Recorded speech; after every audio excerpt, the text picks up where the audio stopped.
And welcome back to the Y.E.S Longevity Podcast. We give you insight on how to get fit, feel younger, and live better. I want to thank you for taking some time for your busy day to spend with us for a few minutes.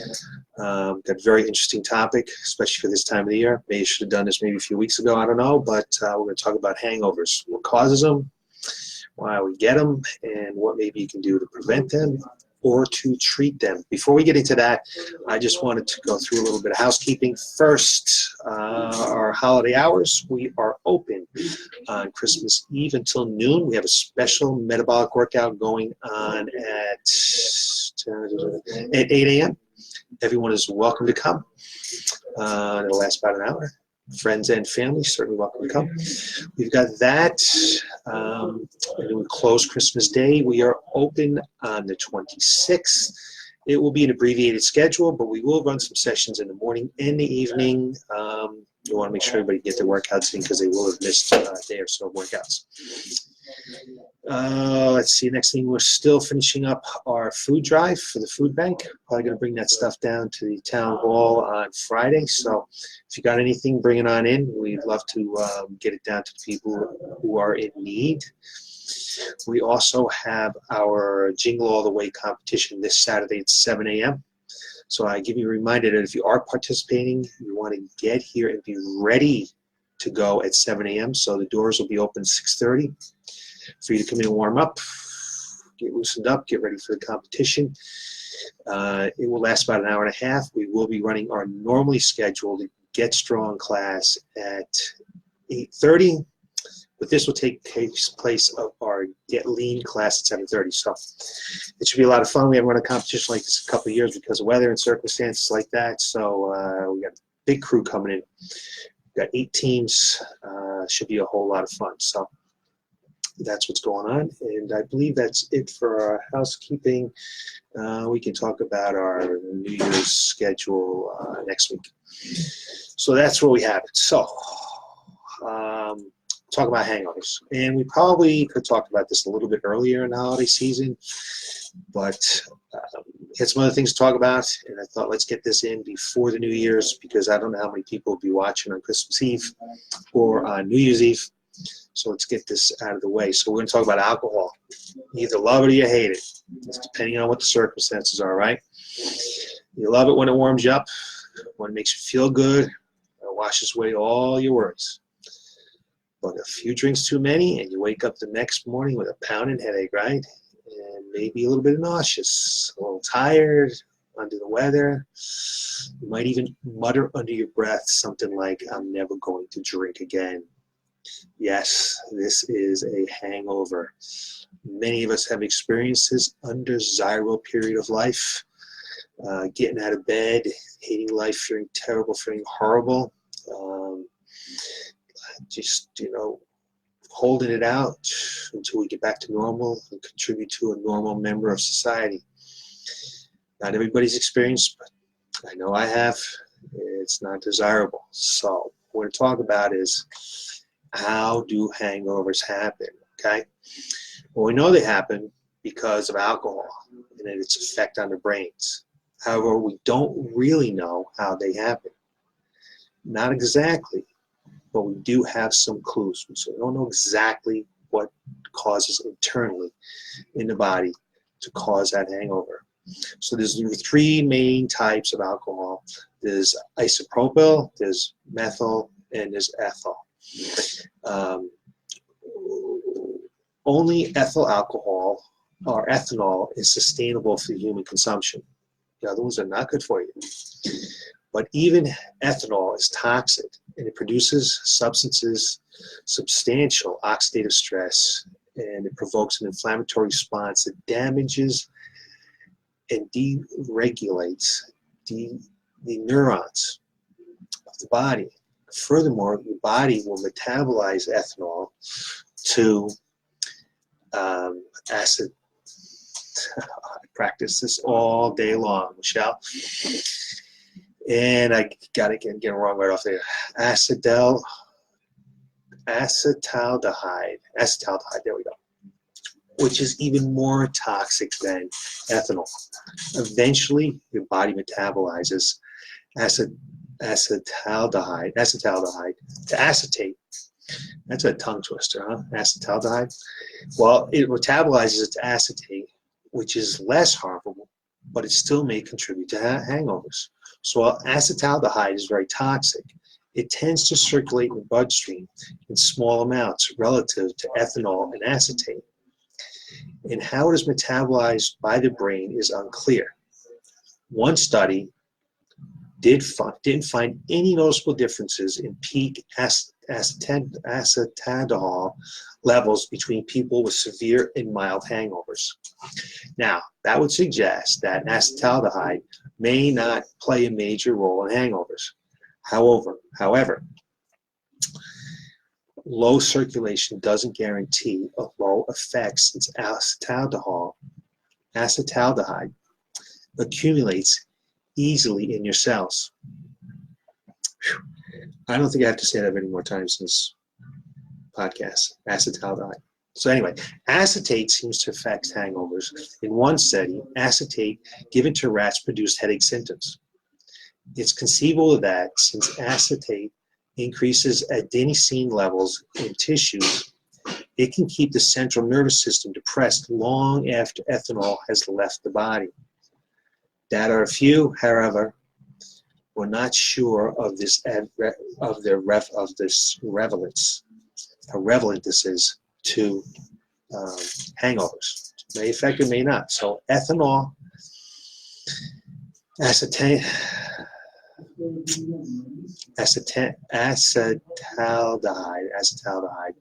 acetate, the degree to which any of these molecules is responsible for hangovers is still very unclear. But hangover headaches and other symptoms are likely caused in part by the damage from inflammation and oxidative stress suffered by the brain and other tissues. This can result in mitochondrial dysfunction and thus impair energy metabolism, making one feel lousy. So that's almost all the science about this. So of those three alcohols, we're not really sure which one does what. Another partial explanation for hangovers is that alcohol throws the body out of homeostasis. So homeostasis is the state of equilibrium that the body tries to maintain at all times. Alcohol hangover is associated with many hormonal and metabolic changes that are probably cause of fatigue and cognitive impairment. So among the hormones affected by alcohol, it's insulin, cortisol, testosterone, growth hormones, all affected by alcohol. Neurotransmitters are chemicals released by neurons to stimulate or inhibit activity of other neurons in glands or muscles. So other neurotransmitters affected by alcohol are epinephrine, which is adrenaline, or norepinephrine, which is non-adrenaline, GABA, glutamate, dopamine, and serotonin. So you can see alcohol affects a lot of neurotransmitters in the body. Alcohol can cause hypoglycemia. So hypoglycemia is an abnormally low amount of sugar in the blood. Congeners may be another hangover factor. Like alcohol, congeners are chemicals produced during fermentation and may contribute greatly to the taste and aroma of most alcoholic beverages. Some are toxic, which may explain why different beverages with the same amount of ethanol seem to have different hangover severities. But why do hangovers occur only when blood alcohol concentrates return to or close to zero? Again, I'm not quite sure. There's several possible explanations, which are mutually exclusive, not mutually exclusive. So one explanation is that alcohol, being analgesic, masks the damages it causes. Another is that alcohol needs time to work on its damage. And yet another is that alcohol causes dehydration, which we know can cause headaches, fatigue, and cognitive impairment. So most of us are familiar with the post-alcohol feeling of dehydration, and we know we should drink more water. There's a couple of different ways to explain why, we don't get the hangover until the blood alcohol concentration is close to zero. The last partial explanation for hangovers is disturbed sleep. So research suggests that although alcohol can cause sleepiness, once it's gone from your body, it can find yourself more awake than usual, which can lead to worse sleep quality. And of course, alcohol or not, late night partying disrupts our sleep patterns, and that will initiate numerous harmful effects. So we're not exactly sure how alcohol gives us hangovers, but it's likely a combination of toxicity, dehydration, and poor sleep. And our body's striving to get back to where it was before all the alcohol, back to homeostasis. So those are the three reasons. We're not really sure how or why, but it's some combination of those three things. So how can we prevent hangovers? The research around hangover prevention in moderation. Y.E.S in food and dietary supplements has produced a diverse array of potentially useful products, which purposely work by facilitating ethanol metabolism, preventing oxidative stress, and or controlling inflammation, one of those three things. Unfortunately, reproduction of these studies is practically non-existent, and the evidence tends to be poor quality. So we're left without clear options. In other words, the surest and the least fun way to ward off hangovers is to avoid drinking alcohol.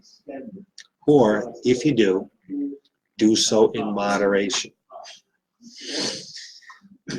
With regard to hangover prevention, moderation isn't well defined or studied, but a little more than 1 gram of ethanol per kilogram of body weight is sufficient to produce hangovers in most people. There's a notable caveat to this principle, though. Peak blood alcohol concentration, and thus the rate of alcohol uptake into the brain, depends on your body weight. But what matters most is your water weight. Body fat holds a lot less water than muscle tissue, and thus won't be a good buffer. So this is one reason why less ethanol is needed to give hangovers to women. As a rule, pound for pound, women carry more fat than men. Yikes. Those amounts are based upon consumption over the course of 75 to 90 minutes. So drinking slower may allow you more wiggle room, but considering that those amounts reliability produce hangovers in a majority of people, not exceeding them seems to be wise. Avoiding spirits in favor of diluted beverages may help reduce both the amount and the speed of drinking. Avoiding whiskey in particular, because of their high congener content, may make a difference. Finally, food in general can help, since consuming alcohol on a full stomach will slow the absorption of alcohol and reduce the peak consumption attained. Those are probably not the secret tips that you were hoping to hear.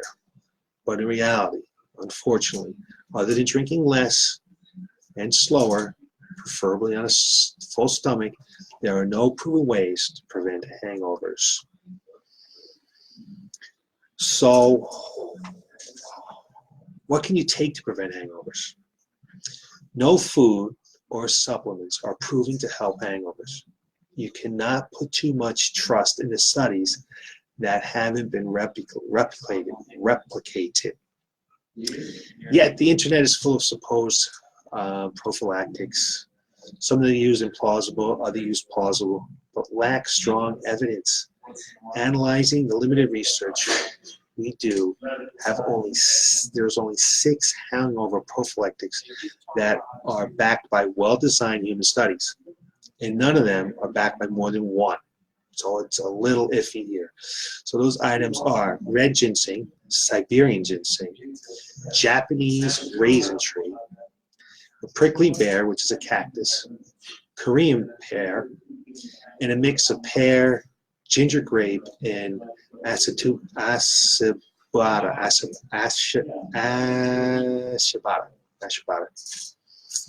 Never took Chinese.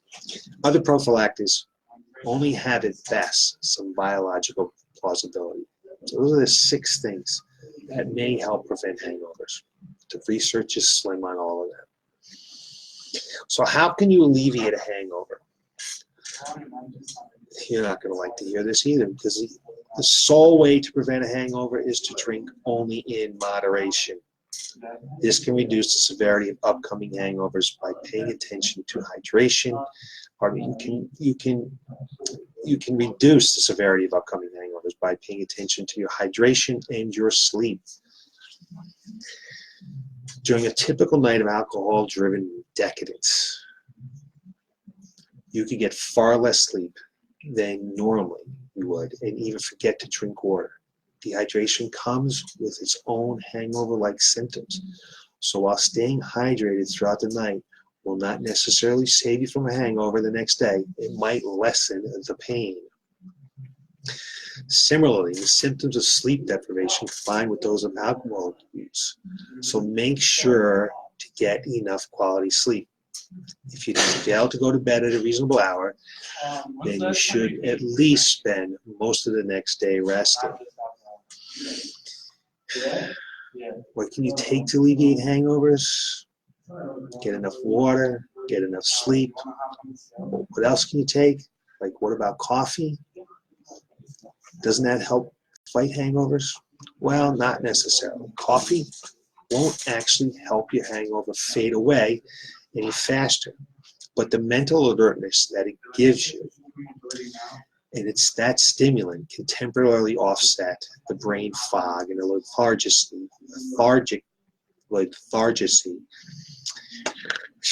tough words today, that you're feeling. This may be especially helpful to anyone trying to exercise after a night of drinking. Though, if you do have a hangover, getting more rest is still the healthiest choice. If you have a throbbing headache, non-steroidal anti-inflammatory drugs, NSAIDs, may help. NSAIDs are COX inhibitors. So natural COX inhibitors such as ginger and curcumin might also help reduce some hangovers. So there's no evidence of this, but it may help. Finally, it may be tempting to use the hair of the dog method, drinking more alcohol to tame the hangover. The alcohol's analgesic properties could help explain why hangovers set in only after alcohol has mostly left your system. So it may help.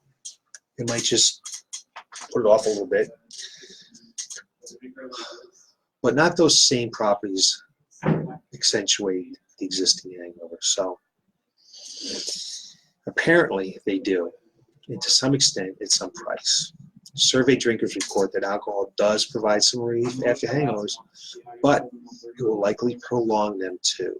So the old hair of the dog may not be the best way to go either. So there's no miracle cure for hangovers, but staying hydrated and getting enough sleep will at least attenuate the symptoms. NSAIDs can reduce the headaches, and minor stimulants such as coffee can offset the brain fog that you have, but only to some extent. And the root of the problem will persist. Finally, the hair of the dog method can provide some relief, but it will likely make your hangover last a little bit longer and may even lead to some heavier drinking. People have experimented with hangover cures and prophylactics since alcohol was discovered. But as far as I know, with very little success. To prevent hangover, drink only in moderation, preferably on a full stomach. To alleviate an upcoming hangover, stay hydrated and get enough sleep. Those should be your priorities. But you can also try one of those 6 prophylactics backed by well-designed human studies, though there's only one study per. Once you have a hangover, there's no magic pill, but NSAIDs can reduce headaches and minor symptoms such as caffeine, can offset that brain fog and lethargy. So there you have it. Don't really quite sure why hangovers work. We have some ideas. I'm not really sure if there's any way to prevent them, which we know there really isn't. And if you have one, not really much you can do about it. So hopefully you can use this information for any parties coming up for the holidays or New Year's Eve and in the future to ward off those hangovers and deal with them. So that's what we got for you today. Thanks for taking some time on this really busy time of the year on this just lousy winter Tuesday here in Burlington, Connecticut. We will have a broadcast next Tuesday at 3:30, Christmas Eve. And if you're willing to stop by and listen, that would be fantastic. If not, it's always there for playback on Facebook and in our emails. So you don't actually not necessarily have to be there for the live broadcast. As always, look for more information from us on how to get fit, feel younger, and live better. This was a real tongue twister tonight. So thanks for watching. Have a great night.